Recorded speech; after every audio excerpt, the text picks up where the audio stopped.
Anyway, dumako naman tayo sa komento ni Rosemary Chan. Sabi niya rito, wala po si Derek Loren sa Pinas, nagbakasyon abroad. Dinamaya naman niya si Kim, kasabay niya si Bella, pumuntang Cebu nung nabalitaan niya ang nangyari tungkol kay Lakam at Kim. Nung time, kasi noon, nag-lock in taping si Kim and Paul sa The Alibay. Tandang-tanda ko pa nga yan. Naiyak nga po si Kim Chiu noon, di ba? Grabe ang pagiging tatay ni Derek Loren talaga kay Kim Chiu. Yung iba talagang kinatatakutan kaya si Derek Loren. Iba takot kay Derek Loren, pero si Derek Loren, baby po si Kim. Anakan niya talaga. Pangalawang tatay na ni Kim Chiu. And si Kim talagang malapit po dito. Bait din naman kasi talaga ni Kim Chiu. Kaya huwag niyong paghanapan si Derek. Samantala, sabi naman ni Nympha Sapa, maganda rin gabi, Kim Pao lang ako. Pwede naman Kim Pao ang bida sa adaptation ng CLOY or Crash Landing on You, a Korean movie. Ayun sana nga. Alam niyo, may nabasa akong matutuloy daw yan. Aba, pag nangyari po yan, talagang aabangan ko yan. Ako po ay fan ng CLOY, Crash Landing on You, kaya lalo na kung Kim Pao pa po ang kanilang pagkakatiwalaan na gumanap ng adaptation. Nako, sana'y matuloy nga. Sana totoo yung chismis na aking nakalap. Hindi ko pa kasi siya binabalitan nakaraan. Kung ako'y seryoso, kung ako'y sigurado na talagang binalita ko na yan. Pero sa ngayon, ang masasabi ko lang po ay sana, nag-aabang pa din po ako. Kasi merong sabi na magpapahinga daw muna si Kim kasi nga para makapag-focus ba siya sa laban niya dito kay Ate Lakam. Ganun din si Pao. Kaya medyo magulo talaga.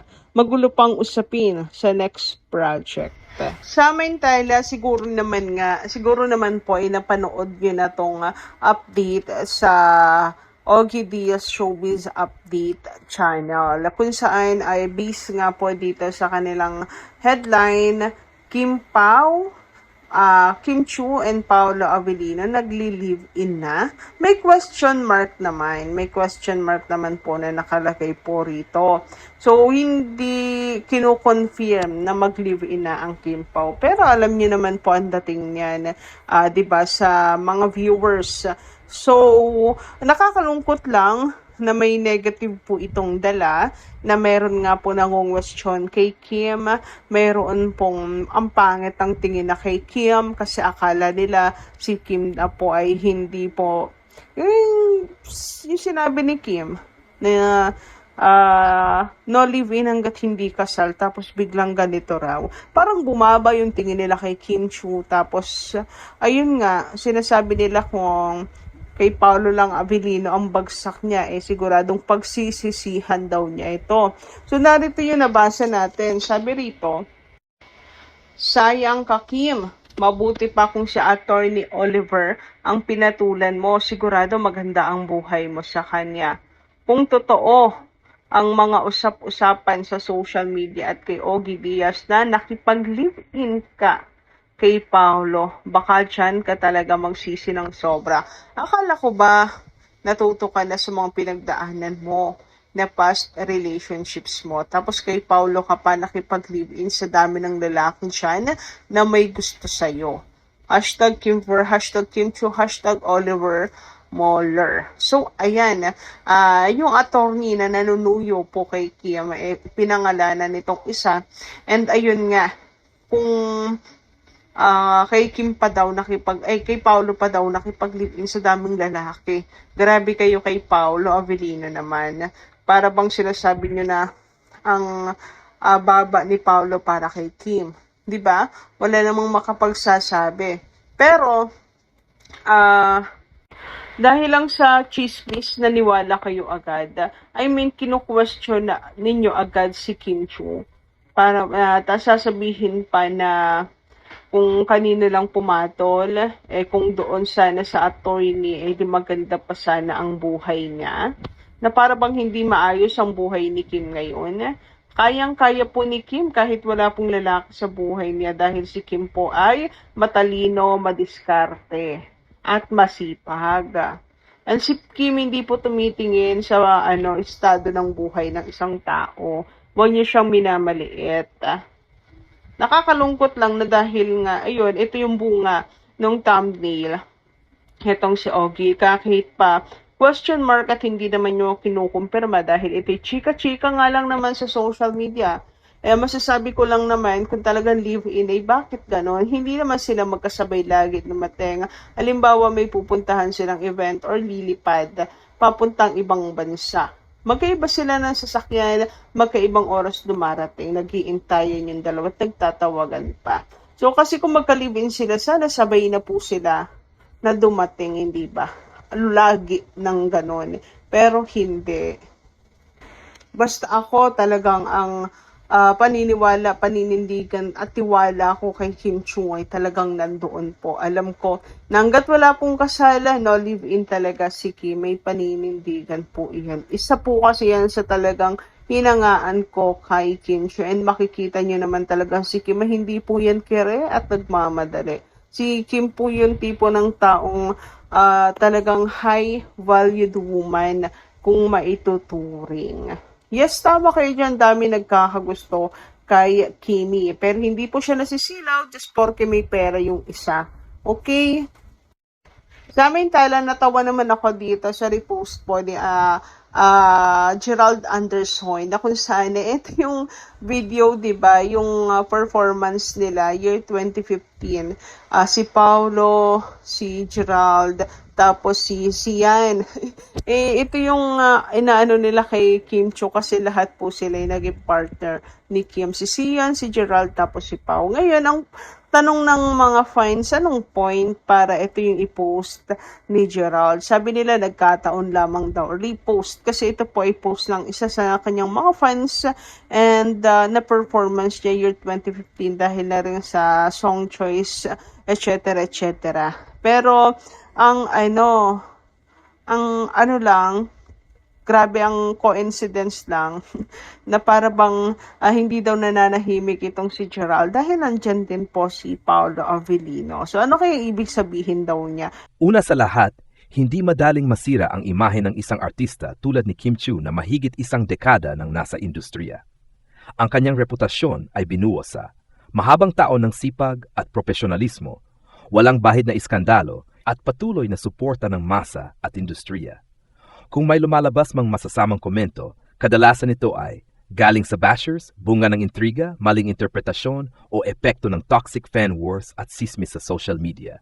Ikalawa, sa panahon ngayon, hindi na bago na kahit ang pinakamaayos at tahimik na artista ay nababatikos. Ang social media ay nagbibigay ng boses sa lahat, kasama na ang mga taong naghahanap ng pansin, may personal na galit o sadyang gustong manghila pababa ng iba. Hindi ibig sabihin na maraming maingay na negatibong komento ay totoo na agad o sumasalamin sa opinyon ng nakararami. Ikatlo, kung titingnan ang realidad, patuloy pa ring may projects, endorsements at tiwala ang mga network at brands kay Kim Chiu. Mahalaga ito dahil ang industriya mismo ang unang lalayo kung talagang nasira ang imahe ng isang artista na hindi nangyayari sa kaso niya. Ibig sabihin, hindi ito sirang imahe, kundi pansamantalang ingay. Ikaapat, ang katahimikan at mahinahong kilos ni Kim Chiu sa harap ng bashings ay nagpapakita ng emosyonal na maturity, respeto sa sarili at sa kanyang fans, at kumpiyansa na ang katotohanan ay lumilitaw sa gawa, hindi sa sagutan online. Maraming artista ang bumabagsak hindi dahil sa issue, kundi dahil sa maling reaksyon, at dito, malinaw na ayos ang paghawak ni Kim Chiu sa sitwasyon. Sa huli, kung may natutunan tayo rito, ang tunay na imahe ay hindi nasisira sa komento, kundi nasusukat sa pananatiling matatag sa kabila ng paninira. Para sa akin, hindi patas at kulang sa konteksto ang balitang nasira ang imahe ni Kim Chiu dahil sa mga masasamang komento. Una, ang imahe ng isang artista ay hindi agad nasisira dahil lang sa ingay sa social media. Si Kim Chiu ay matagal na may matibay na reputasyon, kilala bilang masipag, profesional at may magandang pakikitungo sa kapwa. Ang ganitong klase ng imahe ay hindi basta-basta nabubura ng ilang negatibong opinion online. Ikalawa, malinaw na may culture ng bashing at cancel culture ngayon. Madalas pinalalaki ang issue kahit walang malinaw na basehan. Ang mga masasamang komento ay kadalasang galing sa ilang maingay na account, pero hindi ito representasyon ng nakararami. mas marami pa ring sumusuporta at nagtitiwala kay Kim Chiu. Ikatlo, kung talagang nasira ang imahe niya, makikita sana ito sa pagkawala ng projects, pag-atras ng endorsements, o paglayo ng industriya. Pero kabaliktaran ng nangyayari, patuloy ang kanyang trabaho at tiwala ng network. Ibig sabihin, mas malakas ang kredibilidad niya kaysa sa intriga. Ikaapat, ang paraan ng kanyang pananahimik at pagiging mahinahon ay hindi kahinaan kundi anyo ng maturity. Ipinapakita nito na hindi siya nagpapatangay sa emosyon at mas pinipiling hayaan ng gawa ang magsalita. Sa kabuuan, ang balitang ito ay mas mukhang pansamantalang kontrobersya kaysa tunay na pagkasira ng imahe. Sa halip na makasira, maari pa nga itong magpatunay kung gaano siya katatag at maglabas ng mas malinaw kung sino ang tunay na sumusuporta sa kanya. Kung tutuusin, ang imahe ni Kim Chiu ay hindi na sila sinusubok lamang at sa ngayon, mukhang nalalampasan niya ito ng maayos. Ang imahe ay binubuo ng tao ng trabaho, disiplina, ugali sa set, pakikitungo sa fans at tiwala ng industriya. Sa puntong ito pa lang, mahirap paniwalaan na si Kim Chiu na halos buong buhay ay ginugol sa harap ng kamera nang walang malaking iskandalo ay biglang nasira dahil lamang sa masasamang komento. Ikalawa, ang social media ngayon ay may kakayahang palakihin ang maliit na issue. May ilang negatibong opinyon na inuulit-ulit, sineshare at ginagawang headline hanggang magmukhang malaking galit ng publiko. Pero kung titingnan ng maigi, kadalasan, ilang account lang ang paulit-ulit na nagkokomento, may halong intriga, maling interpretasyon o personal na agenda at mas nangingibabaw ang emosyon kaysa katotohanan. Hindi ito patas na basehan para husgahan ang buong pagkatao at karera ng isang tao. Ikatlo, kung ikukumpara ang ingay sa social media sa realidad, malinaw ang kaibahan. Sa totoong buhay, patuloy ang projects at exposure ni Kim Chiu, nananatili ang tiwala ng network at brands at hindi nawawala ang malawak na suporta ng fans. Sa showbiz, practical ang industriya. Kung talagang may sira ang imahe ng isang artista, ramdam agad ito sa trabaho. Sa kaso ni Kim Chiu, hindi iyon ang nangyayari. Ikaapat, ang pananahimik at hindi pakikigbangayan ni Kim Chiu ay madalas minamaliit o binibigyan ng maling kahulugan. Para sa akin, ito ay isang anyo ng lakas at maturity.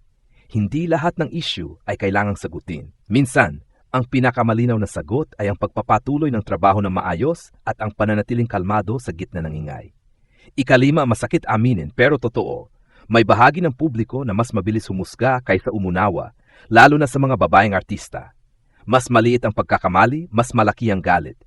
Sa ganitong konteksto, ang nangyayari kay Kim Chiu ay hindi pagkasira ng imahe, kundi pagsubok sa kanyang tibay bilang public figure.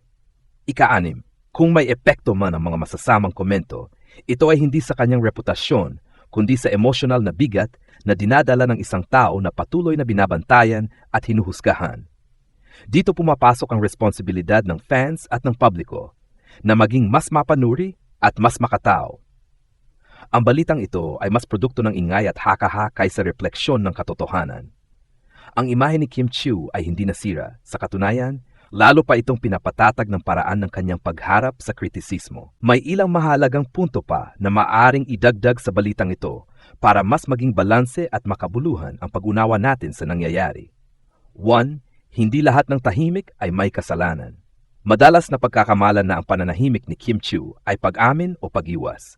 Sa totoo lang, sa mundo ng showbiz at public relations, ang hindi pagsagot ay kadalasang strategic at responsibling desisyon. Pinipili niyang huwag magdagdag ng gasolina sa apoy at bigyan ng espasyo ang katotohanan na lumabas sa tamang paraan. 2. May malaking papel ang media framing. Kung paano ibinabalita ang isang issue ay may malaking epekto sa reaksyon ng publiko. Kapag ang headline ay nakatuon sa salitang nasira ang imahe kahit wala namang konkretong ebidensya, napapaniwala ang ilan. Mahalaga rin kilalanin na minsan, ang balita ay mas nakatuon sa engagement kaysa sa konteksto. 3. Mas matibay ang suporta kaysa sa bashers. Kung titingnan ang kabuuang larawan, mas nangingibabaw rin ang positibong mensahe mula sa fans, patuloy na suporta ng kasamahan sa industriya, at respeto ng mga taong nakatrabaho niya. Ito ang mas totoong sukatan ng imahe, hindi ang ilang negatibong komento. Sanay na si Kim Chiu sa pagsubok. Hindi ito ang unang beses na nakaranas siya ng kontrobersya, at sa mga nakaraan, lagi niyang nalalampasan ito ng maayos. Ang karanasang ito ang dahilan kung bakit mas kontrolado at mas maingat ang kanyang mga kilos ngayon. 5. Responsibilidad din ng fans. Mahalagang idagdag na ang labis na pagtatanggol ng ilang fans, kung minsan ay agresibo, ay maaari ring makadagdag sa gulo. Mas makakatulong ang mahinahong pagsuporta, pag-iwas sa pakikipag-away online, at pagpopromote ng positibong diskurso. 6. Panandalian ng ingay, pangmatagalan ng kredibilidad. Ang negatibong komento ay panandalian, pero ang kredibilidad na binuo ni Kim Chiu sa loob ng maraming taon ay pangmatagalan. Kapag humupa ang ingay, ang natitira ay ang kanyang trabaho, disiplina at relasyon sa industriya.